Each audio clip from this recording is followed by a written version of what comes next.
Sino ito? Gurang na ito? Anong ginagawa niya sa pamamahay ko? Kaibigan ko po siya. Kaibigan? Siya? Opo, auntie, kaibigan ko po siya. Wala po kasi siyang ibang maaasahan. Wala po siyang ibang kaibigan. Ako lang po yung kaibigan niya. Alam niyo ba, auntie, kagabi, sa gitna ng kulog at ulan, basang-basa siya na parang sisiw. Pwede ba namang hindi ako maawa sa ganon? Pwede ba yun? Kayo, hindi ba kayo naawa sa ganon? Diba, auntie? Pulubi siya. Oo. Wala siyang matutulugan. Kawawa naman, auntie. Wala siyang makakapitan. Wala akong pakialam. Anong palagay mo sa bahay ko? Charity house? Home for the aged? Homeless shelter? Ikaw, Gurang. May babayad ka ba sa renta? Renta?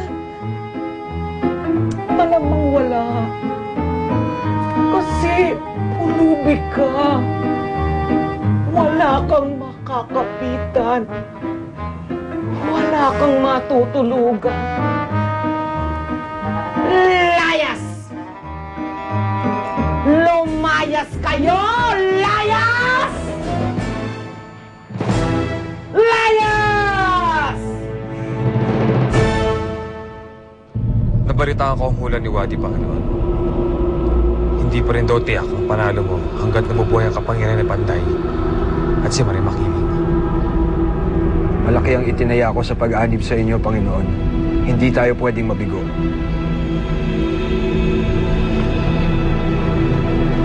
Huwag kayong makamba. Wala nang kapangyarihan na masihigit pa sa aking mga kapangyarihan. Pero hindi pa rin tayo nakakasiguro, Panginoon. Hanggat nabubuhay ang sugod ng Panday at si Maria Makiling, yun ang sinabi ng hula. Masyado kayong takot!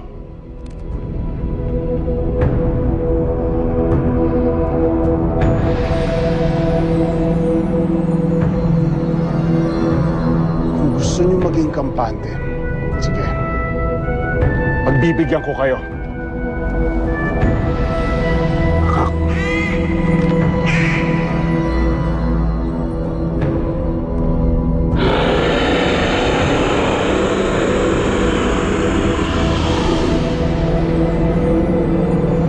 Lipad ka! Lipad!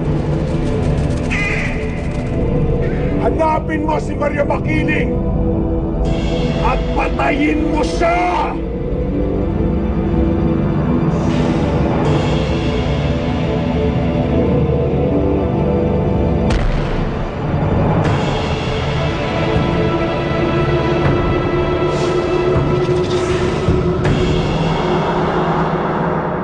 Sana ang buhay ay walang dulo o hangganan.